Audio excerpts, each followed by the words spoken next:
Hey Chris, what do you think the effect that fitness has on your life? Fitness has on my life. There's so many ways we can dive into this. I think there's different aspects of your life that fitness contributes to. You've got things like your confidence, which is a massive contributor. Just your mental clarity, that's a massive factor. I think the impact that fitness has on my life is one of the biggest impacts anything in my life has. And I think the reason for that is there's the confidence piece. Let's touch on that firstly. Being in good shape gives you confidence. When you look in the mirror, you're proud of how you look. And confidence gets you very far, because when you're confident, people can see it. Your first impressions are a good one a lot of the time. People take you seriously when you've got a good body as well, because they know that good body didn't just appear there. It came with a lot of hard work, determination, so they know you've got characteristics like that. So I think fitness is so important on that side of things. But then also having the clarity that you need mentally. I feel like the impact that training on a regular basis has on my mental state is extremely huge. It's massive. What are your thoughts? I mean, fitness is everything for me, and I think it's had such a big impact on, not necessarily like obviously the way I look, but and this was something we even touched on the last episode, and we were talking about how having something consistent to stick with is like it can have such a big impact, because you build up this tolerance for consistency and this tolerance for not giving into the short term, I guess, gratifications that are available to you. So I'd say like a big one is definitely like fitness has helped me not only like look better, but it's also helped me like be able to stick with one thing, and especially something that's tough.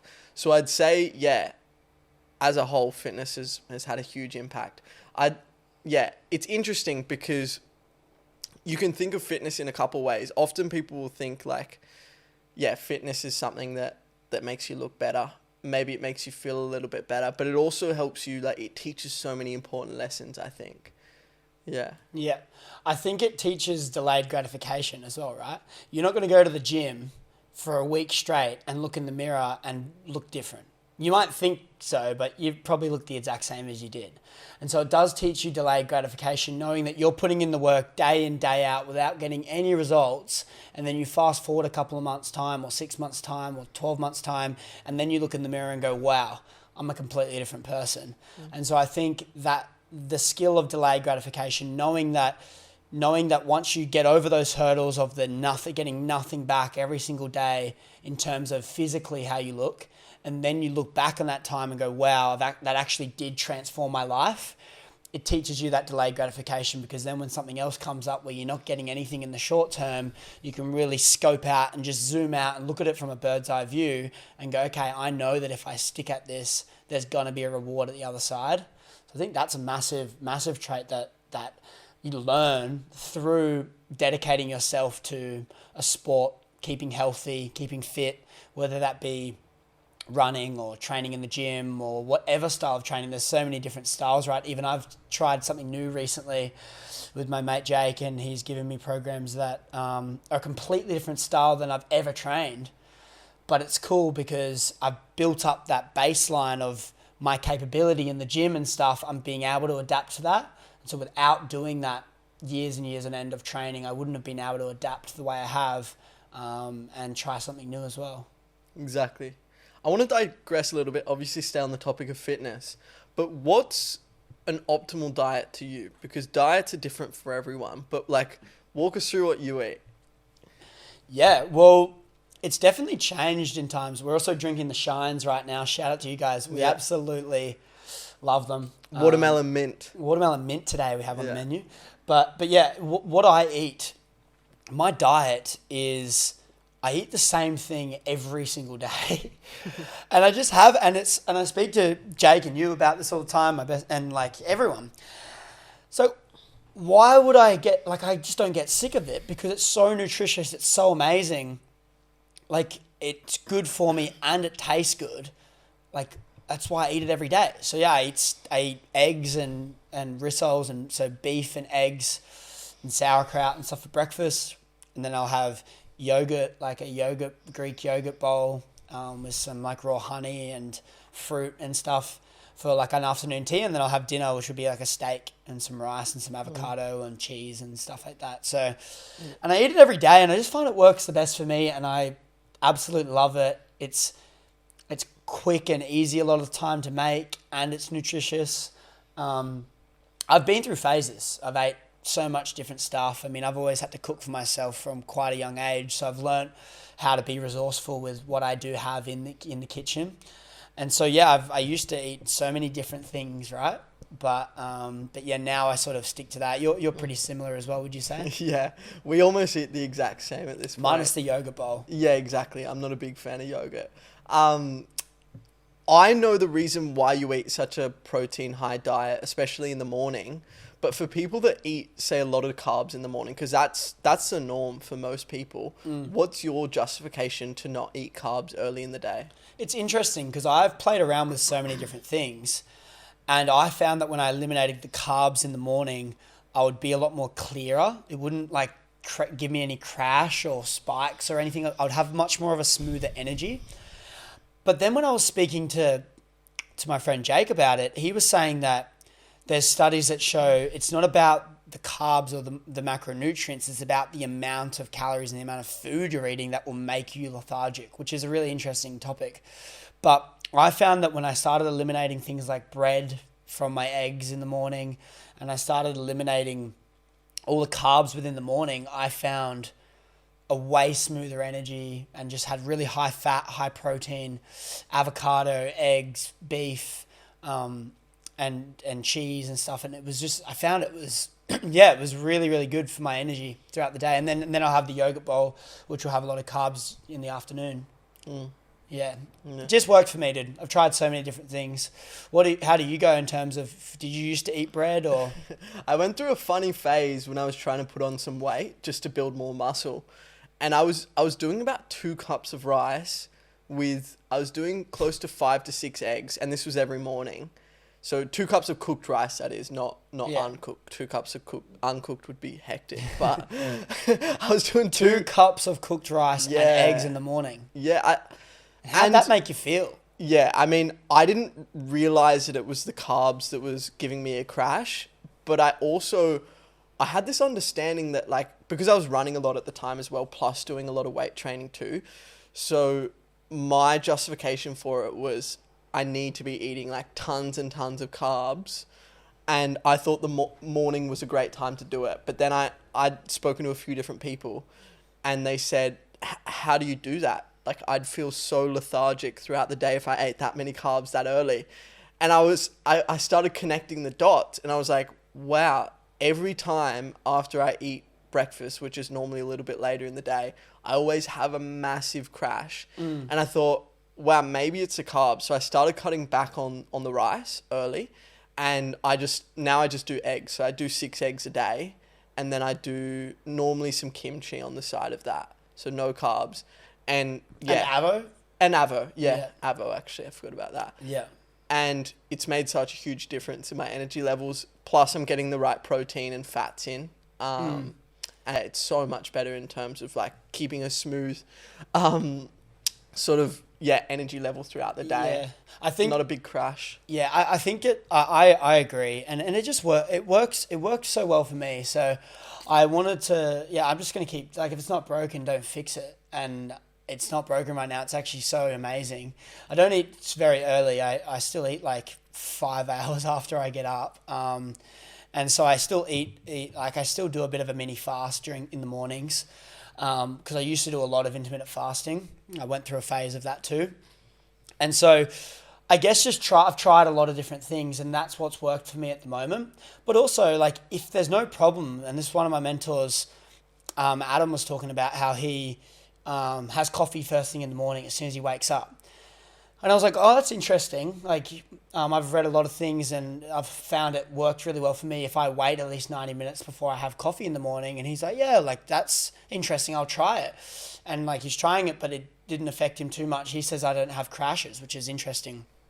And so that's another little thing that I do. I don't have coffee first thing. If anything, I wait a few hours because I just find it works. I find I don't get a crash like early afternoon, and it just gives me that little bit of I just find it's way more rewarding, and it feels really good to have it a little bit later. Obviously not too late, but I'll have some caffeine like 9 o'clock or whatever after I've been up for a few hours and trained at the gym and done all of that. But you don't even have caffeine, do you? No. I mean, this Shine's probably the first. And that's one of the reasons I feel like I'm jumping off the walls right now, to be honest, because I don't drink caffeine. So I have such a low tolerance. This is the first bit of caffeine you've had in... Probably...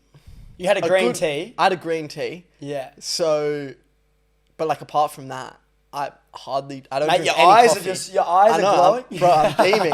Can't you see it? So, bit of a Shine. Shout out to Shine. But yeah, it's a cool little bit of a stable energy though. It is, for sure. And while we're on that, so Adam, you were talking about how he doesn't get a crash from coffee. And that's a super interesting thing about diets. Like, it's whatever's best for you. And we see that so much. There's no like cookie cutter approach. Exactly. To it, yeah. There's not an optimal diet for everyone. And it also, I think, comes down to your heritage as well. So like you and I both obviously come from quite different areas of the world originally. So I think like for anyone that is trying to work out what their optimal diet is, try and work out what your base roots are, like where your heritage comes from, and then see what they used to eat a long time ago. And that's normally what's going to be best for you. That's just like a little exercise that you can do. But yeah, it's just interesting. Like some people I even know people that can drink coffee at like 10 o'clock at night, 9 o'clock at night, and it doesn't do anything to them. Yeah. It's so interesting. It's almost like they build up a tolerance to it. Yeah, exactly. What do you think, if we tie back down to like having a good steady diet, training well, looking after your body as a whole, as I said in the last podcast about that table analogy, and the table being you, and like you're the table and everything else is the plates on the top of the table, relationships, romantic, business, career, and the health and you is the table, right? And so what are your thoughts at the impact that being healthy physically, mentally, and doing everything you can to optimize that, what do you reckon that has an impact on in terms of making money and generating wealth in your life? Yeah. Well, the way it starts out is health affects your energy levels. And if you have shit energy levels, you're not going to work as hard. Plus, you're not going to feel like working as hard. So I think it's so important. And if we also consider energy levels, we also need to think about like how long you want to live for. If you're not healthy in your younger years and you remain on that path, you're not going to have the longevity that you want. And if you're wanting to like make a proper impact and you're wanting to become wealthy, I think, yeah, your health, the cliche goes, your health is your wealth. So I think just living beyond your years and how important being healthy is, because you can have all the time in the world, but if it's not healthy time, then the time's pointless. And so, yeah, it always comes down to the core. Like health is I think there has to be zero compromise for your health. I don't think you can sacrifice your health in the pursuit of success. I think it's gotta go alongside it. I think you have to be able to not let it slack off and have it as a priority, even if it's not like even if it's like you can keep it at a maintenance level. You're not trying to optimize it as much as you can, but you can at least maintain it. It's like the thing about like the morning routine and the meditation and all these other little 1%ers that all the people nap on about, yeah, you need to do this. That's not going to move the needle in your life. Like the action is going to move the needle. Making sure you're climbing the right ladder and you're doing the right things and taking the action and the steps necessary required to get there. That's what's going to move the needle to get you there. Now, the whole thing around doing all these other things, like a morning routine and eating good foods and ice baths and cold therapy and all the rest of it, these are supposed to hopefully allow the action to be easier. And I think that's what it's for. It's a massive misconception where people say you need to do all this because all the successful people do this. if you break down like why are they doing it? Because even like Alex Hormozy talks about, he's like, I don't get why these people have 3-hour morning routines when I could just work for 3 hours and earn way more money than you're doing in your morning routine. And it's an interesting concept, but it's like, is the morning routine allowing the rest of the hours of the day to be more efficient and more productive? If so, then great, the morning routine's worth it. Yeah, and I think it is often, though, a hindrance for a lot of people. I think it is a method to procrastinate, but that doesn't mean that you should still have your little rituals. I don't think that means you should not have some sort of balance in terms of a morning ritual and like these healthy rituals. But you do need to, like, while we're on the topic of whether your health affects your wealth, I think you should also not lean too far to one side, and obviously focus on your health. Your health is so important, but don't like go to the point where you're just so focused on your health that you don't take any action and you're not actually building your wealth. So yeah, I think that's super important to bear in mind. Yeah, for sure. What are your thoughts on like the different training types? You've gone through a few phases of different styles. You're running for a bit, you just training at the gym. Like, do you feel like exercise as a whole is the thing that's required and it gives you that release and it makes you feel really good, so it doesn't really matter what you're doing as long as you're sweating? Or do you think there's other ones, and if you're enjoying it more, it's going to be more effective? Like, what are your thoughts on the different training types? It's interesting because, like you said, I have gone through quite a few different phases, and I was running for quite a bit there. So I was doing a lot of running, training for a marathon. And then I realized I didn't really enjoy running anymore. So I stopped that. And then now I've just been going to gym, but my whole gym routine now isn't necessarily like super heavy weights. I just do a lot of reps of lighter weight, and my justification for it is just to get toned and then just to tear as much muscle as possible. Yeah, I mean, I've actually been rethinking whether it's the right technique that I'm using to actually build muscle, because I've noticed I haven't been building as much muscle as I'd like. So it's something I do want to change.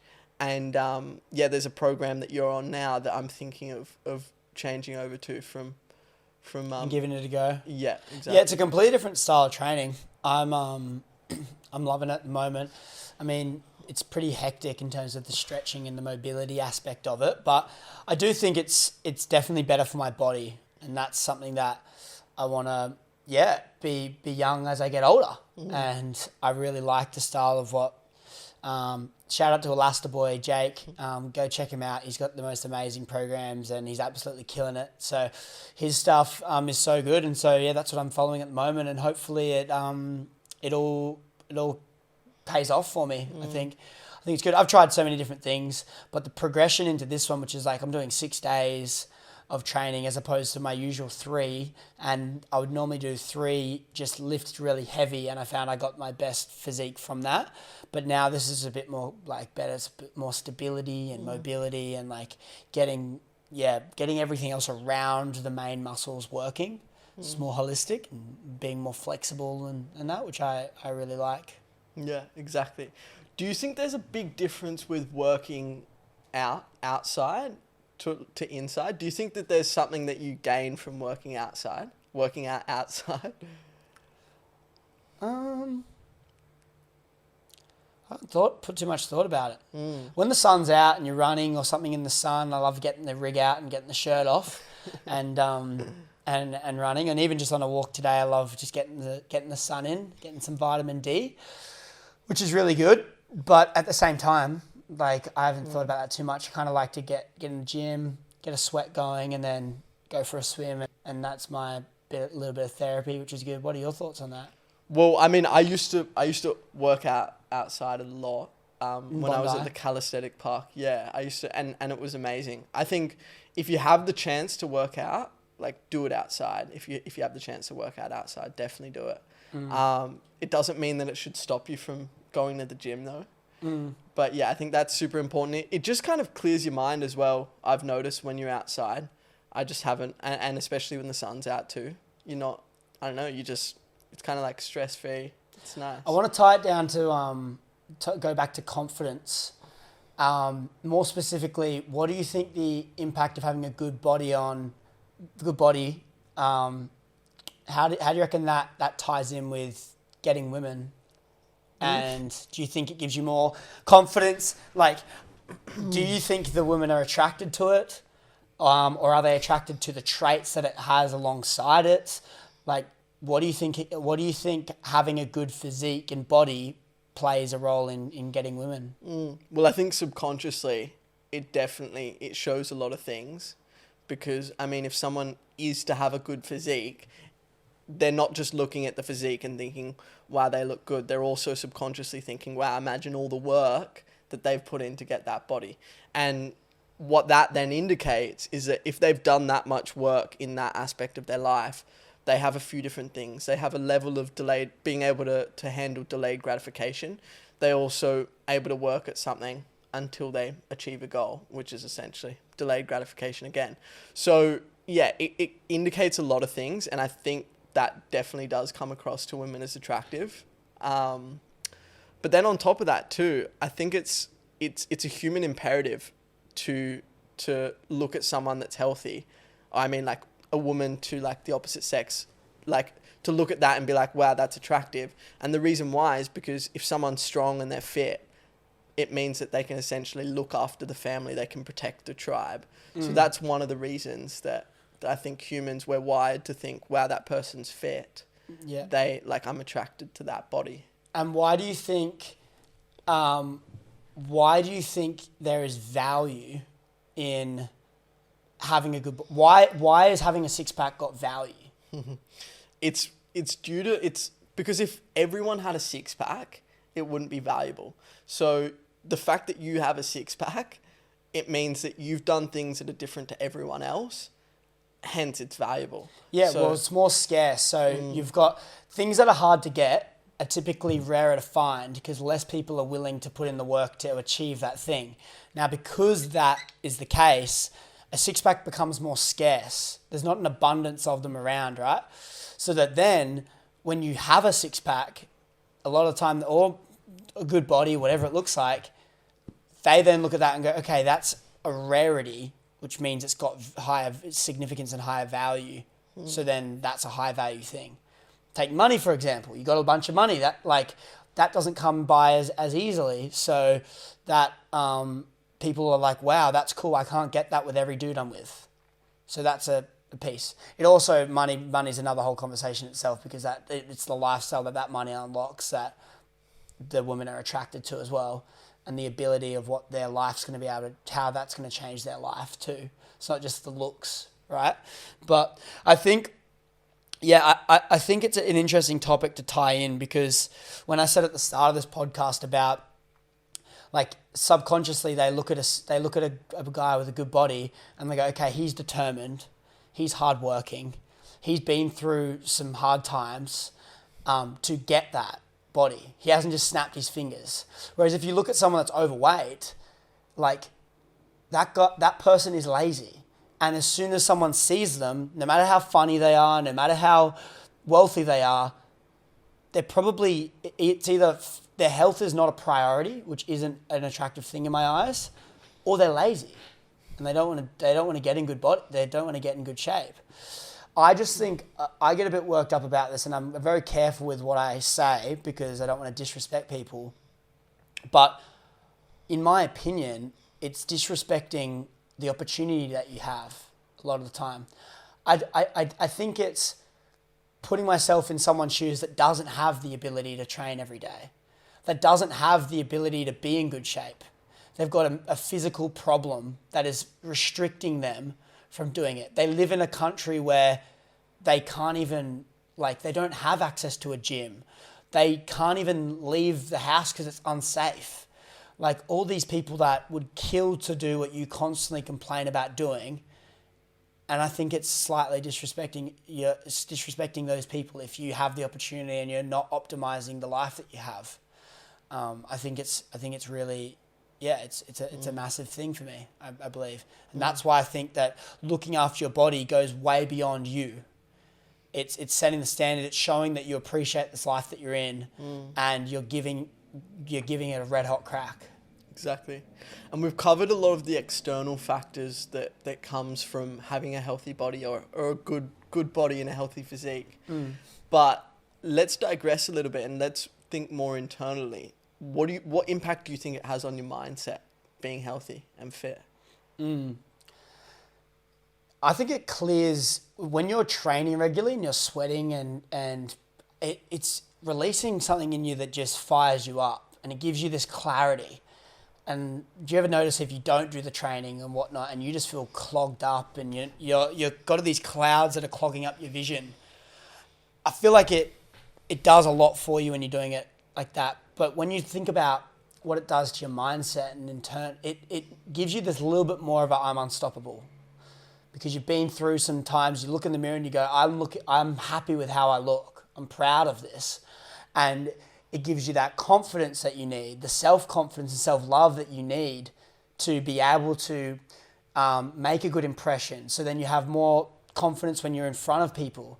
So the inner dialogue that's playing on in your mind is more positive than negative. I think that's really important. But then I also just think overall, your mindset and like callousing your mind, as Goggins would say, is like the more hard you're putting yourself through by training and vigorous training, you're becoming more stronger mentally, which means that like when you callous your mind, it's a lot harder to be broken. And then the harder it's be broken, the more severe something has to happen for you to be hurt. Then you can just be a strong human. And you think that has a big correlation with your wealth, would you say, having that mindset? Because you have to go through hard times, and being in good shape required you to go through hard times, and it's basically just getting the reps in. The more hard times you go through, the stronger. It's like your mind is a muscle. Just like when you do a bicep curl and you're curling the weight, the more you're doing this, the stronger your biceps coming. It's the same with your mind. The more you're strengthening your mind, the stronger it becomes. The stronger your mind becomes, the easier the hard times get. And so when you look at people that have gone through extreme hardship, lost people in their family, that their loved ones, or they've gone through really hard business times that have failed and not gone to plan. You know, maybe they've run out of money and they don't know how they're paying rent on Monday and they've got to figure out how they're going to do it. All these hard times is just strengthening that mind. It's callousing it. And so I think it plays a massive role when it comes to making money, because making the money a lot of times isn't easy, and you need to go through these hard times. You need to be able to be thrown onto the ground and be able to get straight back up. Having a strong mind allows you to do that. What are your thoughts? Yeah, I couldn't agree more. I mean, I'd say making a lot of money, it's definitely not easy, but it becomes easier when you realize that failing is inevitable. And what I mean by that is not having too high expectations that if I am to fail, like to not tie that to your own worth. Because if you realize, wow, okay, so failing is a part of the journey. This is something that's inevitable for me to reach success. Every time you fail, you're like, okay, this is just a part of this is what I need to do to get to the top. Like, this is what I need to do on my journey. And I think, tying it back to fitness, by you putting yourself through grueling like pain each day, that's essentially what you're doing. You're tearing your body apart so that you can grow it back up. And that's what building muscle is. That's what becoming fit is. You're putting your body through all of this strain so that you can eventually become stronger as a part of it. And I think, that just ties so well into what your life's going to be like if you pursue something like a business or any sort of mission you have. Yeah. Let's strip it right back. Say we have someone and they're listening to this right now and like, that's cool, but you've been doing it for years. I want to get started. Would you recommend that they throw themselves in the deep end and say, okay, I'm going to change my life and I'm going to start training every single day from now? Do you think that's smart, or would you say a different approach? Baby steps. Baby steps. Yeah. So get a gym membership firstly, go to your local gym and just go on YouTube, look up what are the 10 best exercises that I can do. Like, I don't know, maybe your mission is to build muscle, you want to lose fat. Look up what's the best 10 exercises I can do to lose fat or muscle. or to gain muscle. And just start there. Think to yourself, okay, I'm going to do 1 day a week, and do that until you've done it maybe 2 weeks in a row. Next week, say I'm going to do two days this week, and just continually build yourself up. I think when you're starting out in the gym, anything's going to work. Like literally you could do anything and it's going to get you some results. Getting the heart rate up, getting the muscles working, it's going to get some results. But I think stripping it back even further, one of my favorite books, Atomic Habits, is talking about creating as little friction between yourself and the task, and implementing little things into your daily routine, and how those little things compound into life-changing things. And even just like, okay, I'm going to commit to a 10-minute walk every day.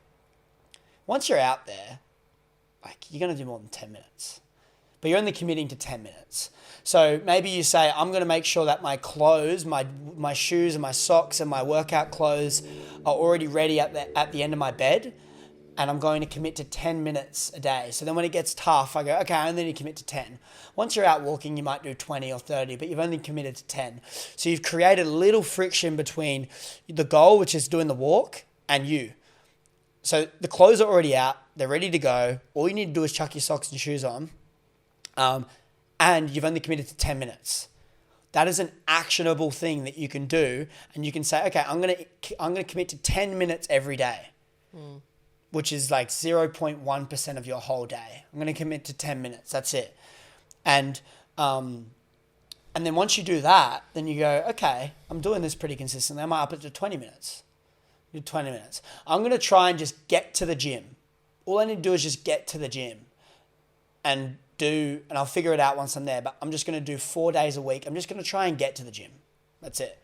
So you're creating as little friction as you possibly can between yourself and the task. And I think that is the best tip I can give for anyone, because if you throw yourself in the deep end, it's not sustainable. You're going to get past 1 week or 2 weeks. This is why New Year's resolutions are the most bullshit thing, and why gym memberships go through the roof, and then they also get cancelled really quickly because no one ends up going in February and March.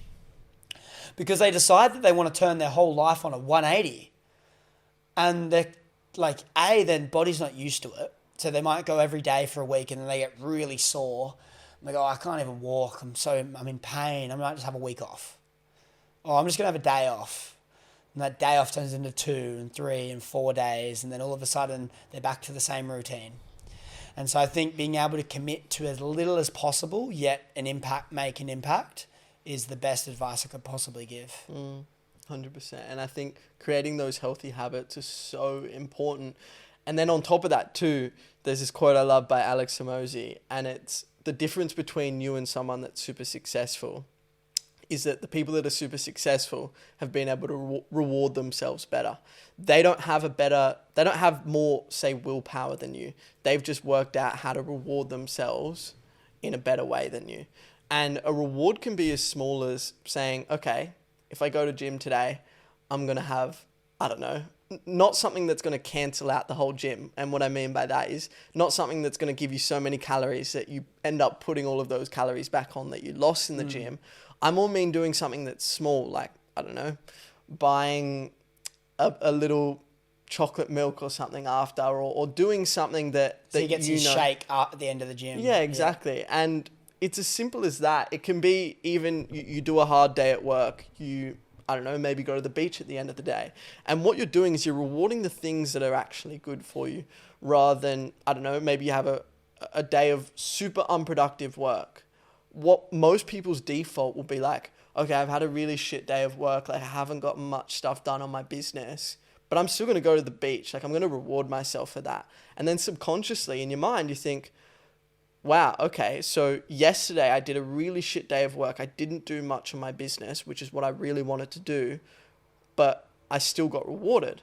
So now your mind's going to think, okay, fuck, like, I don't need to work that hard. My body's like, I'm going to get rewarded either way. And that's one of the main reasons you don't want to do the work, because you haven't realized that there's rewards that are linked to the work that you're going to do. So finding these small little rewards is like super important when you're on your mission to create something super big in the macro. So if you can just think of these tiny little micro things that you can be doing, these little micro rewards each day or even each week, makes such a big difference. You don't need to rely on willpower. You need to rely on your habits and then these small rewards that you can make for yourself. I love that. I love that, definitely. What's your morning routine? What do you do? I get up and I do 15 minutes of meditation every morning. And I used to do a guided meditation, which was just like, I forget what it was called now, but it was just some YouTube meditation. It was just like a 10-minute guided meditation. I used to do that. And then now I just do an unguided. So I just sit there for 15 minutes, set my alarm for 15 so that I don't fall back to sleep, because that can sometimes happen. And then after that, I do 5 minutes of visualization, and then I just go straight to gym. And then I'll do gym for an hour and then just get straight into work. So I'll start work at about 8:30 every morning, and yeah, that's me. And then I'll eat at about 11 to 12 normally, after I have all my meetings and do all of my work in the morning. It's so funny how repetitive our days are. Like, when you actually reflect on it, we do the same thing like every day.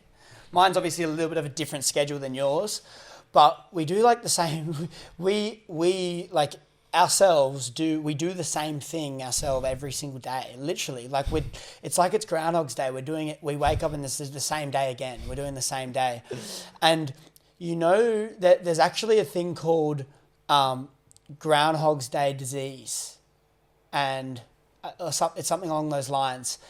And basically, what happens is, when you're doing the same thing every single day, your body gets so used to it. Like, you go to the same shops, you go to the same gym, you do the same work, you sit in the same desk, you eat the same food, you're cooking, everything's the same, right? And that's like what they call Groundhog's Day. You wake up the next day and you start again. What happens is your body requires less cognitive function to operate throughout the day. And so apparently there's a massive contributor to your happiness is getting to the end of the day and feeling like you've done stuff, and you feel like you've achieved a lot. And a lot of time what can happen is, because it's so subconscious, like your whole day, you know how to do everything, your brain's not requiring as much cognitive function to get through the day, it can actually get hard for you to feel content at the end of the day. And I forgot the guy's name, but he's like a happiness expert. He was talking about the importance of trying different things and how traveling can literally change your life because you're experiencing different stuff. And just even doing the smallest things, like trying out, this is not something we do, but trying out a new gym, or going to a new grocery store and doing different things like this, which is requiring that little bit more function in your brain. So then when you get to the end of the day, you go, oh, I actually did a lot today. It was really good. It's an interesting topic, because what are your thoughts on it? Because I'm thinking in my head a couple of things. I'm going, but I like the fact that I can get things done really quickly because I know how to do it. So then I can be more efficient on the other side. But then the other side of things, it's like, is it better for my brain to be able to be thinking more throughout the day? Is there more longevity in that? It's super interesting, and you kind of wonder when you hear things like that, whether that just applies to the people that are like, I don't know, doing the normal like 9 to 5, whether like breaking out of that is going to have a bigger impact on them rather than someone that's like hustling so hard on their business. But it probably is very similar. Like, we still do probably have those groundhog type feelings, or days that end up repeating themselves. Yeah, I mean, I haven't put much thought into it. While you were saying that, though, because I think that's the first time I'd ever heard that. And it made me think about the notion that it takes about 60 to 66 days to form a habit. And I wonder whether that's the time that it takes you to cognitively. Yeah, exactly. Like to have it subconsciously, so that you, like, the actions that you're doing on a day-to-day basis don't require an immense amount of work or energy towards it. So I wonder if that time is like a contributing factor towards getting in that groundhog kind of stage.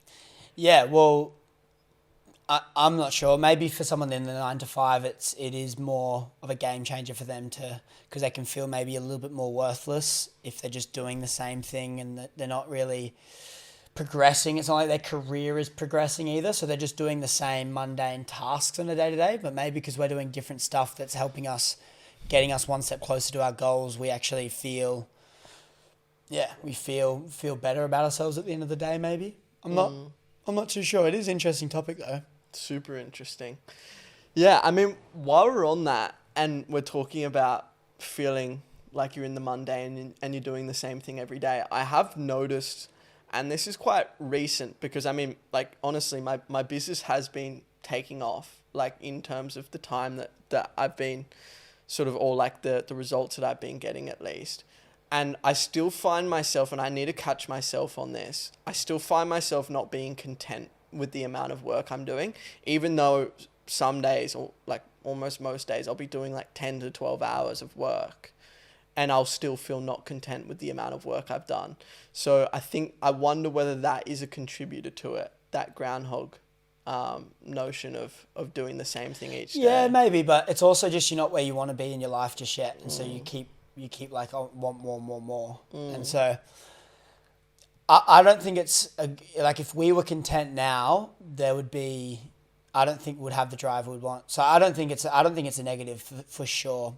But I think it's just something to be conscious of, because if when we do get to a stage where we're really happy with where we're at career-wise, and we're just stoked with everything that's happening, which is not like we're not right now, but we're still not where we want to be.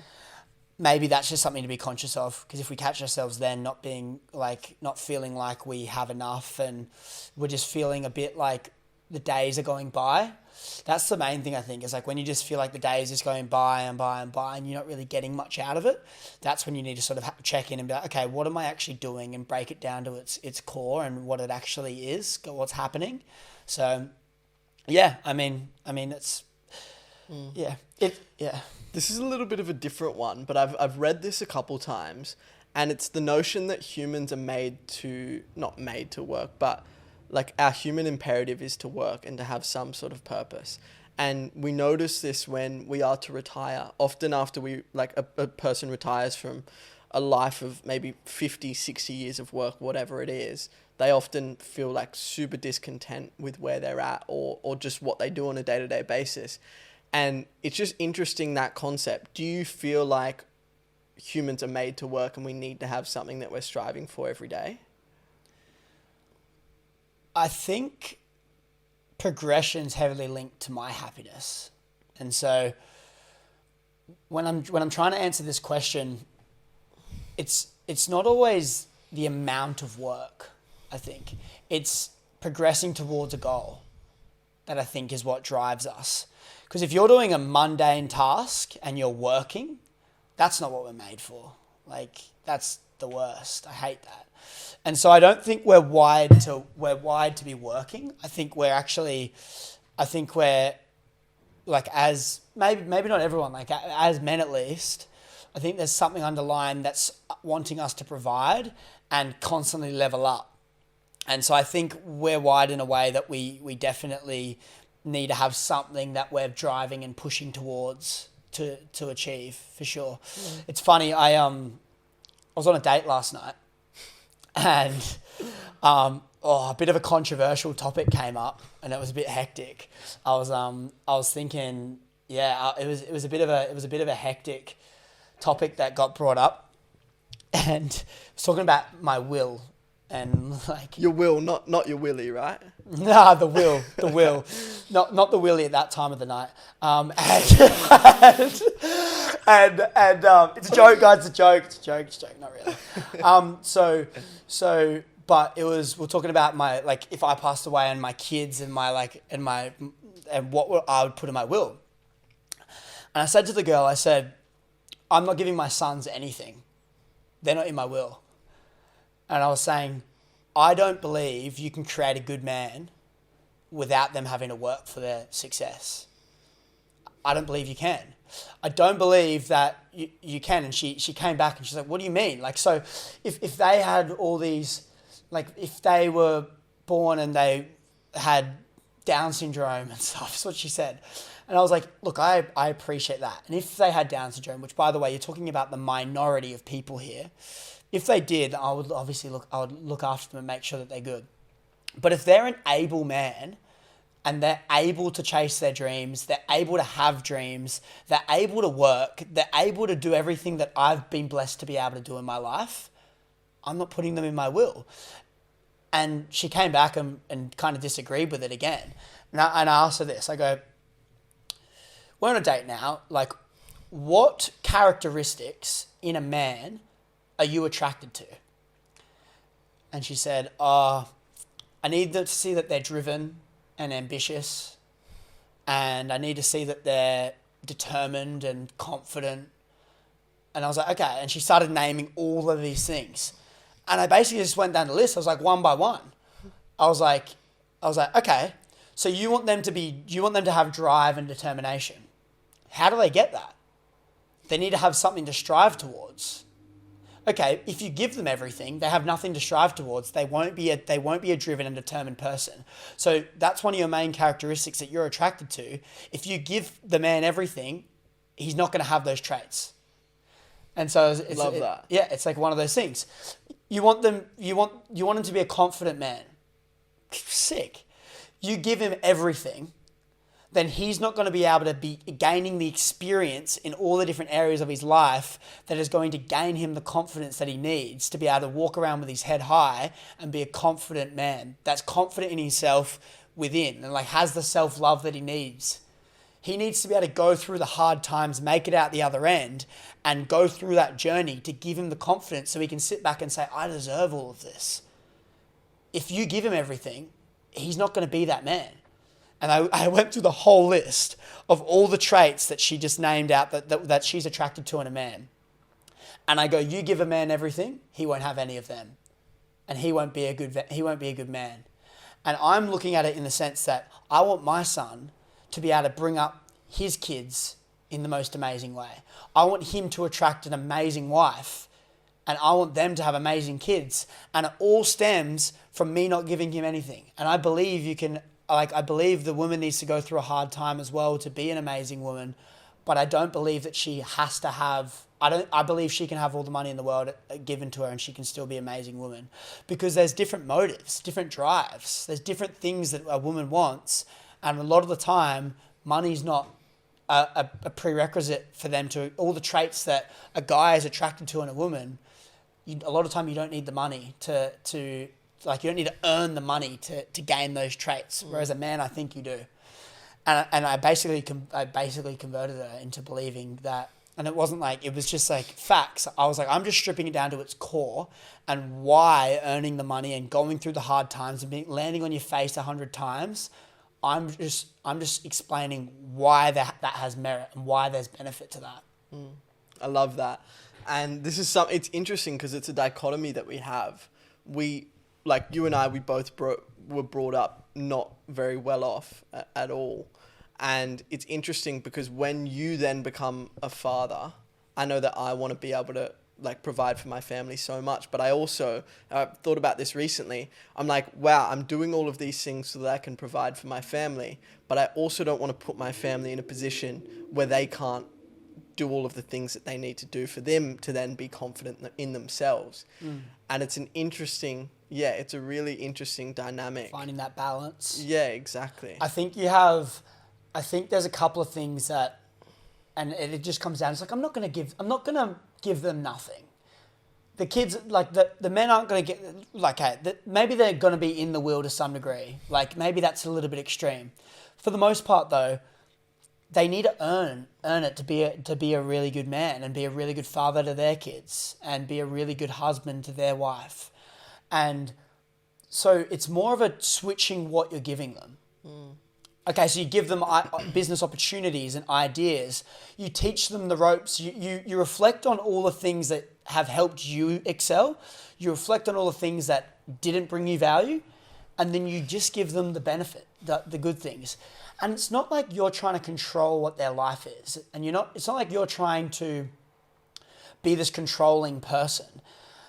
It's more so the fact that your lessons that you've learned, you're just trying to make them the best person they can possibly be. It's not like you're trying to tell them what their career has to be or tell them the life they want to live. They can do whatever they want.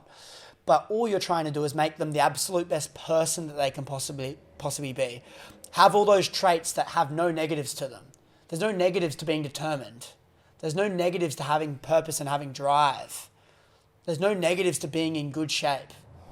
And so I think being able to put them in the best opportunity to thrive in whatever they want to do is what I want my kids to be able to do. And that's what I was explaining to the girl last night. It's like, it's not like I'm trying to control my kids. I'm trying to give them the best opportunity to live out the life that they want to live, whatever that life is. Not give them the money, give them the habits. Give them the habits and make them, give them the know-how that's they're going to hopefully reflect and say, my dad was a massive role model to me. Like he's helped shape me into a person that I'm really proud of. And that's what I want out of my kids. Yeah, I think that's a big driver for me as well, to think, wow, like not my kids. I don't want my kids to think highly of me because I have a lot of money, because I will. I want them to think highly of me because of the man that I am and the things that I've done, like, and the person that I've been. And I think that's, and how you've been able to treat them as well. Exactly. And how do they respect you? And like, are they willing to listen to you and stuff? And I'm a big believer in like letting them do what they want and like living the life that they want. But I just want to be able to try and make as much of a positive impact. I don't want to tell them what to do, and I'm never going to tell them what to do. I'm just going to say what worked well for me and what didn't, and then they can take what they want with that, just like they'll take anyone else from it. Separating the family aspect from it, and obviously there's that love and care, but just treat me like someone that's giving you advice. Don't treat me like treat her like any average Joe giving advice, and if you like the advice, and then take it, or you like what I've achieved and you want that too, then take it and run with it, or take it how you will. I think it's a really powerful conversation to be had. It definitely is. And I think a big lesson in all of this, obviously neither of us have had our own kids yet, but I think a big thing is rewarding your kids in a way so that you're showing them the types of benefits of doing these healthy things. And that's what really teaches someone. Like, for instance, this is a great concept that I learned a little while ago. And a baby learns to speak by all of the positive affirmation that they get from trying to like make these little words from their mouth. And they feel from a parent, wow, like, okay, they're cheering me on. They're making these sounds. They're encouraging what I'm doing. And what they've then realized, and they've gotten these small little feedback and these pieces of rewards. And then they've then worked out how to actually speak just from those little rewards. So that ties back into how you should teach your kids. Don't punish them. Give them rewards for the things that they do well. And that's how we learn as humans. Yeah, give them rewards. Yeah, that's really good. I think that moves the needle, and that's what massive motivator. That's why I like when you're talking about rewards and how the people that succeed have learnt how to reward themselves better. I love that. Exactly. I really do. I think we've covered a lot. I think we've had a good one. This is it's been great. How long have we been speaking for? It's been about an hour, I'd say, but about an hour. Definitely got some value from it. Hopefully you guys did. We really wanted to talk about like combining the healthy habits in your life with creating wealth, and how important they can't be mutually exclusive. I think they both need to go hand in hand.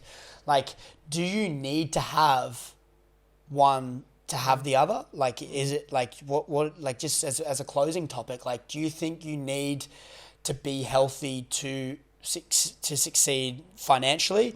Do you think you can become, what are your thoughts on that? In short, and this might seem controversial for this whole podcast that we've had, and it might seem like I'm just like going the opposite of what we've said the whole time, but no, I don't think to have wealth you need to have health, because you can look at a fat person, and there's lots of people that are overweight that are still wealthy, but I think it is certainly a contributing factor if you want to become wealthy, if you want to have healthier habits. But I don't think it's as black and white as saying like you need to have health to have wealth, because there's certainly people that haven't, but it is definitely going to impact you on your journey.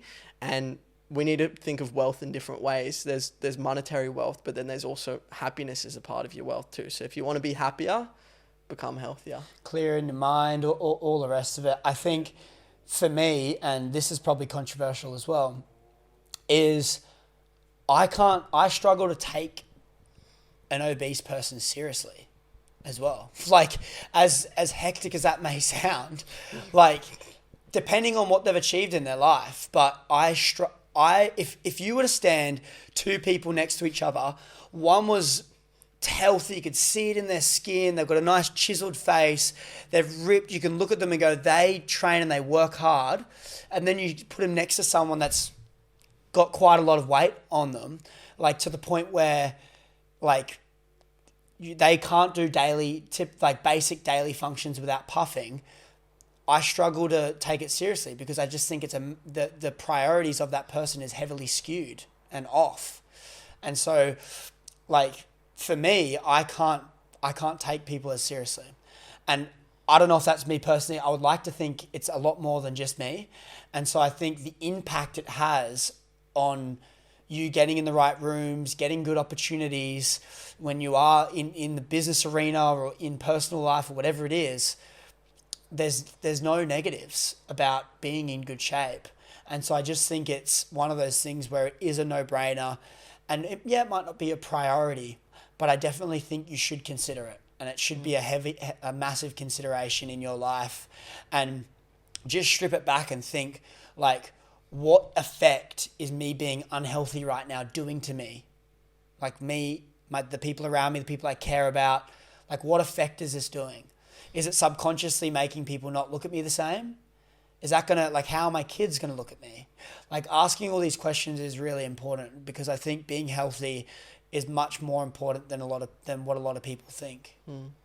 For sure. Great chat, my friend. Great chat. Guys, let us know down in the comments if you think you need to have health to have wealth. We're certainly interested to see what you guys think. I like to have an open mind with it, and this is my opinion, and I think it doesn't need to be right or wrong with certain people.